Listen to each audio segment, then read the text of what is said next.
नमस्कार दोस्तों। Donald Trump ने भारत की आस्था के साथ, हमारी संस्कृति के साथ, हमारे संस्कार के साथ में और हमारी श्रद्धा के साथ में करना चाहा है बीते कल के दिन एक बहुत बड़ा खिलवाड़। लेकिन शायद ये भूल चुके हैं कि यहाँ पर हमको भी ईंट का जवाब पत्थर से नहीं बल्कि ईंट का जवाब अब हम मिसाइल से देना सीख चुके हैं। और हम ये अच्छे से समझ चुके हैं कि हमेशा जंगल में सीधे पेड़ हमेशा पहले काटे जाते हैं। और हम लोगों ने कई बार सीधा बनने का प्रयास किया और हर बार पीठ पीछे हमारे ऊपर खंजर घोंपा गया, चाहे वो दोस्तों पाकिस्तान हो, चाहे वो अमेरिका ही क्यों ना हो। रेसिप्रोकल टैरिफ के माध्यम से कई बार इसने हमारी दोस्ती को दिया तार तार किया है, हमारे रिश्ते को शर्मसार किया है। और वहीं पर दोस्तों जो हमारा पड़ोसी देश है चीन और बांग्लादेश, हर तरफ से अब हम ये तो सीख चुके हैं अपनी गलतियों से कि हाँ सच में अब सीधा पेड़ हमको नहीं बनना है। और बीते कल के दिन साफ साफ डोनाल्ड ट्रंप ने चला एक घटिया अपना ट्रंप कार्ड, एक बहुत बड़ा ट्रैप में भारत को फंसाने का प्रयास किया। लेकिन भारत भारत है, अब उसे पहचान हो चुकी है कि कौन अपना सगा है और कौन पराया। हाथी के दांत दिखाने के कुछ और है, खाने के कुछ और थे डोनाल्ड ट्रंप के। अब हमको अच्छे से समझ में आ चुका है। आप सिंपल से सोचिएगा कि अगर यहाँ पर आपसे कोई आकर के ये कह दे कि ये दूध नॉन वेज है, तो आप क्या रिएक्शन दोगे? आप ये तो बोलोगे अरे पागल हो गया क्या, बुरा गया है, दूध तो हमेशा वेज होता है। अब तक लोग ये पूछते थे, अब तक हमें ये सोचते थे कि यार ये अंडा वेज है या फिर नॉन वेज है। लेकिन अब आने वाले समय में शायद डोनाल्ड ट्रंप अगर अपनी चाल में सफल हो गए तो शायद हम दूध को लेकर पूछेंगे दूध वेज है या फिर नॉन वेज है। अब एक कप दूध जिसमें स्वाद होता है, जिसमें पोषक तत्व होते हैं, जिसमें हमारी श्रद्धा होती है, आस्था होती है, संस्कार होती है, संस्कृति होती है, लेकिन क्या आप जानते हैं कि इस दूध के अंदर अब एक बहुत बड़ा विवाद भी छुपा हुआ है। क्योंकि भारत और अमेरिका के बीच में एक ऐसा विवाद स्टार्ट हो चुका है जिसका अंत कहाँ पे जाकर के होगा वो चलेगा पता आने वाले चंद दिनों बाद। क्योंकि आपके चाय में जो दूध पड़ रहा है ना, वो वेज भी हो सकता है आने वाले समय में और वो नॉन वेज भी हो सकता है। क्योंकि दूध के पीछे की जो भूख है ना, अमेरिका का इरादा इसके पीछे कुछ और ही बन रहा है।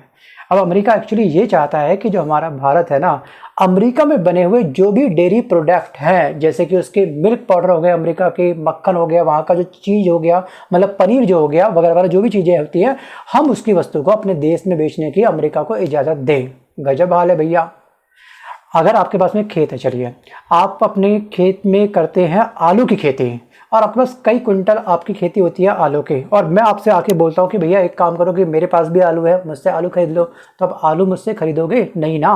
क्योंकि आप पहले से क्या है, फुलफिल है, आपकी जो कैपेसिटी है वो ओवरलोड में जा रही है, आप बेच भी रहे हैं और अन्य देशों के अंदर निर्यात भी कर रहे हो उस आलू का, तो आप मुझसे आलू क्यों खरीदोगे?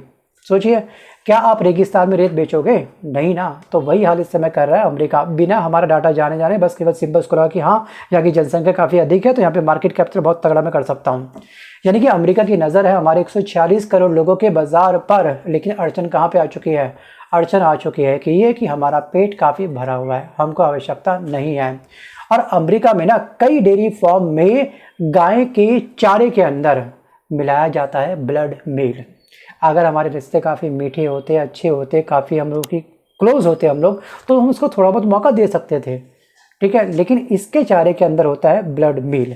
अब ब्लड मील क्या होता है कि जब भी गाय का चारा तैयार होता है ना, उसमें ये लोग सूअर, मुर्गी, मछली, घोड़ा, बिल्ली और कुत्ते का मांस को खून के साथ मिक्स करके, वैसे मांस में खून भरा होता है उसको अलग से करके वो उस चारे में मिला देते हैं, वो खाती है गाय वहाँ की। मतलब कि जो वहाँ की गाय, अमेरिका की गाय दूध दे रही है ना, वो गाय एक्चुअली फुल्ली मांसाहारी है। और उसका दूध कैसे होगा भैया? नॉन वेज होगा, वेज होगा। अब अगर हम बात करेंगे हमारे चारे के बारे में, हमारे देश में जो चारा बनता है गाय माता के लिए, उसमें क्या क्या मिलाया जाता है? चलिए वीडियो को पॉज करके आप मुझे कमेंट करना, भाई काफ़ी लोगों को पता होगा ना उसका चारा तैयार होता है उसमें क्या क्या मिलाया जाता है। बस आप मुझे कमेंट करिए। वापस आता हूँ मैं टॉपिक की तरफ। मतलब कि वहाँ का गाय का दूध जो है दोस्तों वह है मांसाहारी।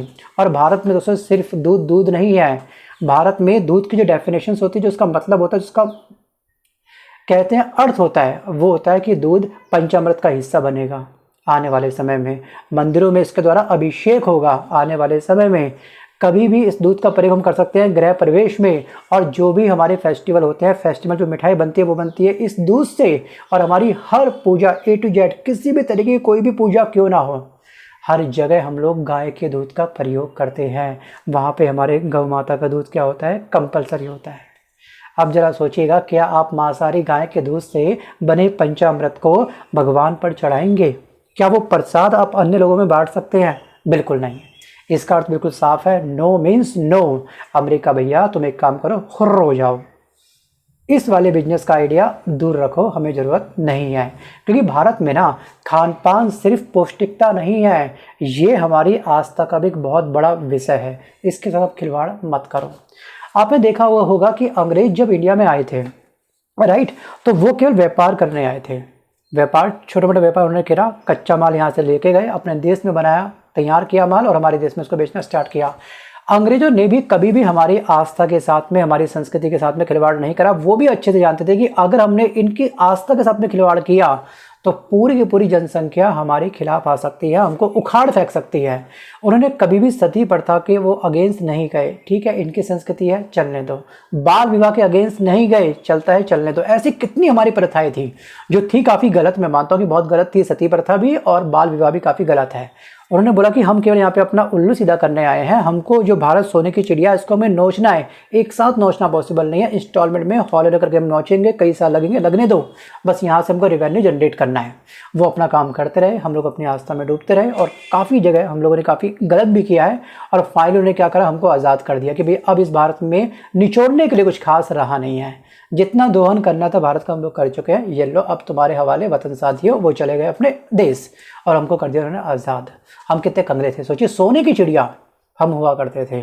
चलिए मैं आता हूँ वापस टॉपिक की तरफ। तो फाइनली कहने का अर्थ ये कि शायद ट्रंप ये बोल रहे हैं कि अगर इन्होंने हमारी आस्था के साथ में खिलवाड़ करा तो शायद हम अमेरिका का 100% बायकॉट कर देंगे, क्योंकि अब हम चौथी सबसे बड़ी अर्थव्यवस्था बन चुके हैं। बहुत ही जल्द तीसरी सबसे बड़ी अर्थव्यवस्था हम लोग बन जाएंगे। और ट्रंप के साथ में हमारे रिश्ते वैसे ही खट्टे हो चुके हैं। रेसिप्रोकल टैरिफ के माध्यम से इसने हमारे रिश्तों को तार तार कर दिया, शर्मसार कर दिया, धराशायी कर दिया। इसने पीठ पीछे हमारे ऊपर एक बार नहीं कई बार खंजर घोंपा। और हमारे भारत देश के अंदर दूध का मतलब माँ का आशीर्वाद है, गाय की करुणा है और सात्विकता की शुद्धता है। और इसलिए मैं साफ साफ ये बोलूँगा कि ट्रंप जी, हम सभी देशवासी मिल करके बोलते हैं आपको हुर्र, मतलब कि गेट आउट। एक्चुअली आप अगर कहीं पे व्यापार करते हैं तो उसका आप लोग आइडिया लेंगे ना उस एरिया का कि वहाँ पे आवश्यकता है या फिर नहीं है। सोचिए, क्या आप रेगिस्तान में रेत बेचने जाओगे? कोई खरीदेगा नहीं, आवश्यकता वहाँ पे है नहीं, ऑलरेडी वहाँ पे रेत है। तो अमेरिका को भी एक आंकड़े समझने चाहिए थे कि आखिरकार भारत के आंकड़े क्या कहते हैं। तो आंकड़े के बारे में मैं ट्रंप जी की आंख खोलना चाहूँगा कि हम लोग दूध में ना काफ़ी इनफ है, काफ़ी पर्याप्त है। और जो हमारा भारत है वो दुनिया का सबसे बड़ा दूध उत्पादक देश है। 1998 से लेकर के लगातार अब तक हमारी रैंक नंबर 1 है। और 2023 और 24 के आंकड़ों का अगर हम ध्यान देखेंगे तो 2024 में भारत ने किया था 24 करोड़ टन दूध का उत्पादन। और दुनिया के कुल दूध में 25% हिस्सा अकेले हमारे भारत का होता है। और हम अपने दूध का निर्यात करते हैं। और तुम्हें ये लग रहा है कि हम आपसे दूध खरीदेंगे? काहे भाई? 2023 और 24 में भारत ने 63,738 टन दूध और उससे बने प्रोडक्ट विदेश में निर्यात किए थे। और 2000 करोड़ से ज़्यादा का बिजनेस है हमारा इस दूध को लेकर के। और ये क्या सोच रहा है? और सबसे बड़ी बात ये है ना कि ये जो हमारा भारत है, भारत दुनिया से 46% ज़्यादा दूध देता है अपने लोगों को। और यहाँ पे अगर ये चाहता है ना हमारे इंडिया में अपने दूध को बेचना, तो इसको एक बहुत बड़े टैक्स स्लैब से गुजरना होगा। और इसी बात को लेकर के जो ट्रंप है काफ़ी भन्नाया हुआ है, क्योंकि हम आने वाले मिल्क प्रोडक्ट पर, जैसे कि मक्खन पर हम लोग लगाते हैं 40% टैक्स। और जो मिल्क पाउडर होता है जो विदेश से यहाँ पे आता है उस पर हम लगाते हैं 60% टैक्स। और जो चीज़ है, जो पनीर वगैरह होते हैं, उस पर हम लगाते हैं 30% टैक्स। मतलब कि बाहर से आने वाली डेयरी प्रोडक्ट भारत में एक भयंकर आते आते क्या होता है, इंडिया में एंटर करते करते महंगे हो जाते हैं। तो क्यों खरीदेगा उसको भाई? और जिसका मैंने आपको बता दिया कि इसमें ब्लड मिल्क का प्रयोग होता है भरपूर मात्रा में। और अब अमेरिका फाइनली जो वर्ल्ड ट्रेड ऑर्गेनाइजेशन है, जो WTO है, उससे साफ साफ हमारे खिलाफ क्या कर रहा है, कंप्लेन कर रहा है कि इंडिया ने दूध के प्रोडक्ट पर हम बहुत बड़ा टैक्स लगा रखा है, इसे कम करवाओ किसी भी हालत में।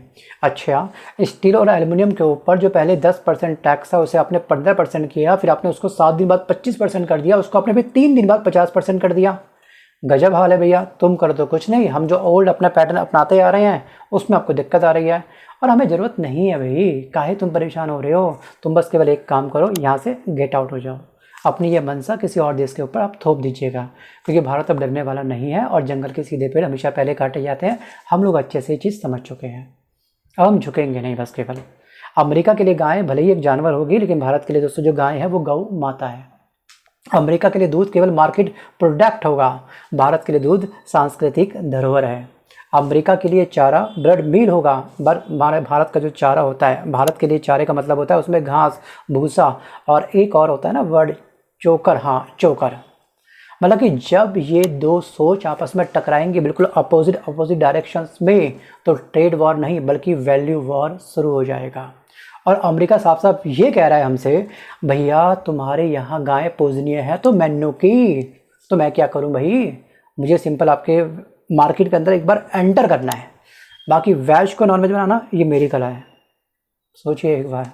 तो भाई सुनो अमेरिका जी, हमें अपने भगवानों को नॉनवेज दूध नहीं पिलाना है, हमको पंचामृत नॉनवेज दूध से नहीं बनाना है, हमें नॉनवेज दूध की मिठाई नहीं खानी है। हमारी संस्कृति कोई शॉपिंग मॉल नहीं है कि तुम हमको बस केवल चंद मुनाफा दे दोगे, कुछ प्रॉफिट दिखा दोगे तो हमारी संस्कृति, हमारी श्रद्धा, हमारी आस्था उस चंद प्रॉफिट के आगे झुक जाएगी। नहीं, ऐसा बिल्कुल भी नहीं है। अगर आप मेरी बात से सहमत हो तो प्लीज़ यस लिखिएगा कमेंट बॉक्स में। अगर सहमत नहीं है तो क्यों सहमत नहीं है, क्या चंद पैसों के लिए हम लोग अपनी आस्था के साथ में खिलवाड़ कर सकते हैं? वजह आपको मालूम हो तो आप मुझे कमेंट जरूर करिएगा। मैं आता हूँ वापस टॉपिक की तरफ, और अब सवाल मेरा आपसे है और हमारी भारत की सरकार से है। क्या आप मांसाहारी गाय के दूध से बनी दही अपने घर में लाना चाहेंगे? क्या आप ऐसे दूध से बनी चाय अपने बच्चों को पिलाएंगे?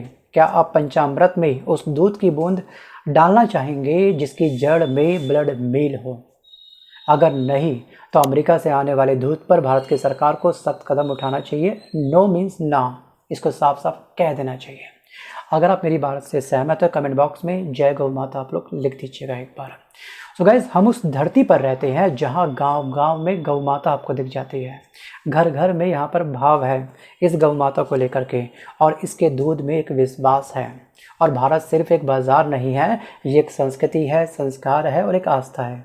और जब बात माँ के दूध की हो तो भारत झुकेगा नहीं। क्यों? क्योंकि भारत दूध की तरह बिल्कुल साफ़ है, घी की तरह बिल्कुल मजबूत है इसके, और आस्था की तरह बिल्कुल अडिग रहेगा। सो गाइस, आज के इस वीडियो में बस केवल इतना ही। आपके विचार बिल्कुल स्वतंत्र हैं, कमेंट बॉक्स ओपन है, आप मुझे बिंदास कमेंट कर सकते हैं। मिलते हैं जल्द नए वीडियो के साथ में, तब तक के लिए धन्यवाद।